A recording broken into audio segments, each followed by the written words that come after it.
घरामध्ये जर 2 ते 3 बटाटे जर असतील तर त्यापासून तुम्ही अगदी कुरकुरीत आणि अगदी चमचमीत असा नाश्ता बनवू शकता. हा स्नॅक्स खायला इतका मस्त आहे की तुम्ही परत परत बनवाल. तर तुम्ही लहान मुलांच्या डब्याला सुद्धा देऊ शकता. अगदी कुरकुरीत असा आहे आणि बनवायला सुद्धा खूप झटपट तयार होतो. जास्त सामानाची सुद्धा गरज लागत नाही. तर अगदी कमीत कमी साहित्यामध्ये घरातील काही मोजक्याच वस्तूंपासून हा नाश्ता तयार होतो. तर चला तर मग आपण वेळ वाया न घालवता लगेच रेसिपीला सुरुवात करायची आहे. रेसिपी बनवण्यासाठी इथे मी 2 उकडलेले बटाटे घेतलेले आहेत. बटाटे आपल्याला व्यवस्थित मॅश करून घ्यायचे आहेत. यामध्ये बटाट्याचे कण राहता कामा नये. तुम्ही मॅश करू शकता किंवा ग्रेटरने ग्रेट केलं तरीसुद्धा चालेल.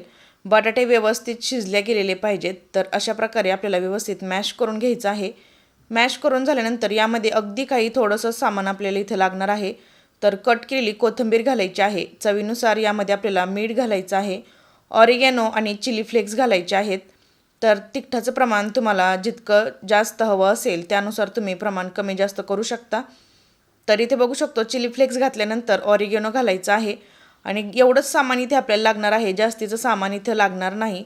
तर तुम्ही बघू शकता एवढ्या सामानामध्ये आपण अगदी मस्त आणि कुरकुरीत असा हा स्नॅक्स बनवणार आहोत.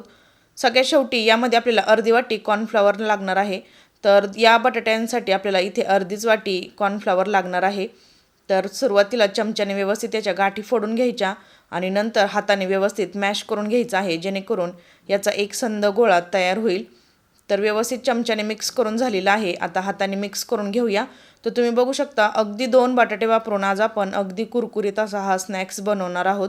बटाटे तर सगळ्यांच्याच घरी असतात. तर बटाट्यांपासून काहीतरी वेगळा नाश्ता बनवायचा जर असेल तर ही रेसिपी तुम्ही नक्की ट्राय करून पहा. त्याचबरोबर सकाळच्या वेळेस मुलांच्या डब्यासाठी तुम्ही अगदी झटपट देखील हा नाश्ता बनवू शकता. तर गोळासुद्धा आपला बनवून तयार झालेला आहे. आता इथे मी सुरुवातीला हलकंसं तेल लावून घेतलेलं आहे. तेलामुळे आपला जो गोळा आहे तो खाली चिटकणार नाही आणि लाटण्याने व्यवस्थित हलकंसं लाटून घ्यायचं आहे. जास्त जोर लावायचं नाही. तर तुम्ही बघू शकता बाजूने याला तडे जात आहेत. तर तडे जरी गेले तरी काही हरकत नाही. आपल्याला हा गोळा पुन्हा व्यवस्थित मिक्स करून घ्यायचा आहे. तर आता हातानेच व्यवस्थित थापून घ्यायचं आहे. सुरुवातीला लाटल्यानंतर हाताने व्यवस्थित थापून घ्यायचं आहे आणि अगदी हाताने इझिली थापल्या जातं. तर तुम्ही बघू शकता अशा प्रकारे व्यवस्थित आपल्याला पसरवून घ्यायचं आहे आणि पसरवून घेतल्यानंतर ज्या बाजूला चिरा पडलेल्या आहेत त्या व्यवस्थित आपल्याला अशा प्रकारे याचा चौकोनी असा आकार आपल्याला करून घ्यायचा आहे. तर हातानेच व्यवस्थित सगळ्या बाजूने एकसारखं दाबून घ्यायचं आहे आणि तुम्ही बघू शकता अगदी परफेक्ट असा आपला स्क्वेअर शेप बनवून तयार झालेला आहे.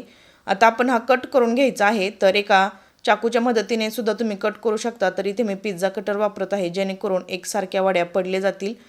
तर बनवायला हा नाश्ता खूपच सोपा आहे. तुम्ही बघू शकता घरातील अवघ्या 2 ते 3 वस्तू वापरून आज आपण हा कुरकुरीत असा हा स्नॅक्स बनवलेला आहे.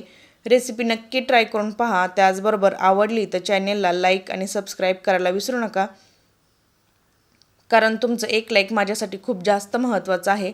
त्याचबरोबर मी अगदी साध्या सोप्या रेसिपीज घेऊन येत असते जेणेकरून त्या सगळ्यांना सहज बनवता येतील. तर तुम्ही बघू शकता अतिशय मस्त अशा आपल्या ह्या वड्या पडून तयार झालेल्या आहेत. आता आपण ह्या तळायला घेऊया. तर गॅसवरती मी तेलही गरम करत ठेवलेलं आहे. तेल आपल्याला जास्त कडकडीत गरम करून घ्यायचं नाही कारण आपण यामध्ये कॉर्नफ्लॉवर घातलेला आहे. तर ते आतपर्यंत व्यवस्थित भाजलं गेलं पाहिजे. यासाठी गॅसची फ्लेम आपल्याला मीडियम ठेवायची आहे. मीडियम फ्लेमवरती आपण हा सर्व नाश्ता या कढईमध्ये घालून तळून घेणार आहे. तर कढईमध्ये तुम्ही बघू शकता एकाच वेळेस भरपूर असा हा नाश्ता घातल्यामुळे पटकन भाजला जातो. तर 1 ते 2 मिनिटानंतर तुम्ही बघू शकता नाश्ता फुगून वर आलेला आहे. जे आपण काप बनवलेले होते बटाट्याचे ते ॲटोमॅटिक स्वतःहून फुगून वर आलेले आहेत आणि मग अशा वेळेस आपल्याला हे पलटी करून घ्यायचं आहे. तोपर्यंत याला हात लावायचा नाही, नाहीतर ते तेलामध्ये चिटकून बसतील आणि आपला सगळा नाश्ता खराब होईल. तर आता हे सर्व व्यवस्थित आपण पलटी करून घ्यायचं आहे आणि जोपर्यंत याला दोन्हीही बाजूनी छान गोल्डन रंग येत नाही तोपर्यंत आपल्याला हे मीडियम फ्लेमवरच व्यवस्थित तळून घ्यायचं आहे. तर अशा प्रकारचा नाश्ता अगदी झटपट तयार होतो. घरामध्ये काही चमचमीत खायचं असेल आणि काही सामान जर नसेल तर तुम्ही अगदी 2 ते 3 वस्तू वापरून हा कुरकुरीत असा स्नॅक्स बनवू शकता.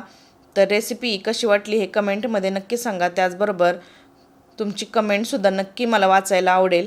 तर इथे बघू शकतो आपण 3 ते 4 मिनटामध्ये याला छान गोल्डन रंग यायला सुरुवात झालेली आहे आणि आपला नाश्तासुद्धा अगदी परफेक्ट असा तयार झालेला आहे. तुम्ही बघू शकता याला रंग किती सुरेख आलेला आहे.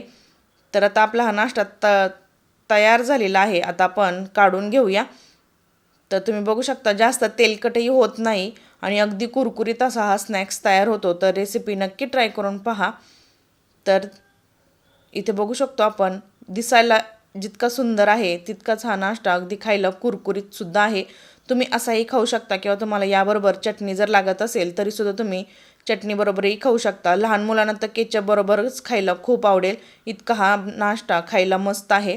तर रेसिपी नक्की ट्राय करून पहा. पुन्हा भेटूया आपण अशाच एका नवीन छानशा रेसिपीसोबत. तोपर्यंत धन्यवाद.